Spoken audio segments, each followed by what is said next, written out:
Masyarakat di Desa Bulado, Gorontalo Utara gemar melihat jutaan ekor udang kecil tengah berjalan keluar dari sebuah pipa kosong yang tak terpakai di kampung mereka. Dari dalam pipa air yang tak digunakan, keluar udang mungil dan bergerak berkelompok dalam jumlah yang sangat banyak berpencar di halaman rumah seorang warga bernama Papike Bumulo. Di halaman rumah kontrakan yang tak dihuni inilah udang-udang ini juga bergerak berpencar, sebagian menuju rembesan pipa program penyediaan air minum dan sanitasi berbasis masyarakat yang dikelola oleh warga desa. Kepala Desa Bulado, Herlinda Laninyo, mengatakan awalnya udang diketahui di rembesan air dari pipa Pamsimas yang bocor, sehingga ia memerintahkan petugas Pamsimas untuk mengecek keberadaan udang tersebut. Ia khawatir udang ini berasal dari dalam pipa yang airnya dikonsumsi oleh masyarakat desa. Ia kemudian meminta petugasnya Sriva Latif dan Mapahaka untuk mengecek saluran pipa.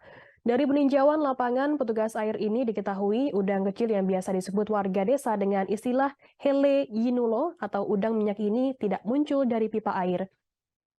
Seria Latif dan juga Mapahaka menelusuri kemunculan jutaan udang tersebut bergerak ke darat ini ternyata muncul dari pipa kosong yang bagian ujungnya berada di dekat muara sungai kecil.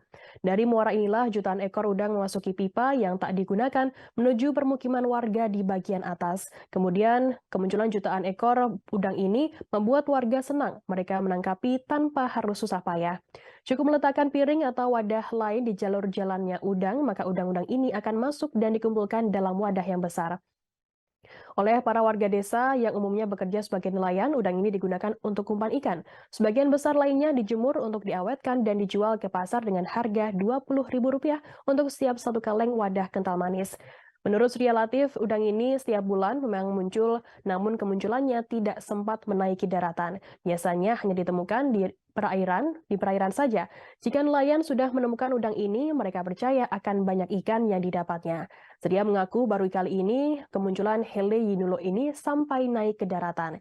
Biasanya ditemukan di laut langsung menghindar jika disorot oleh sinar senter. Namun saat di daratan ini, jutaan udang ini tidak akan menghindari meskipun disorot lampu.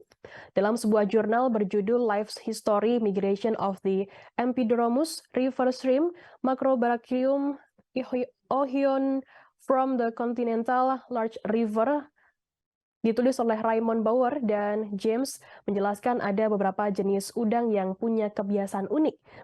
Betinanya bermigrasi dari hulu ke hilir untuk menetas. Setelah telur-telurnya menetas, anak udang atau ukuran remajanya akan melakukan perjalanan migrasi lagi dari hilir ke hulu yang kadangkala melalui daratan bukan ikut aliran sungai. Terima kasih sudah nonton. Jangan lupa like, subscribe, dan share ya.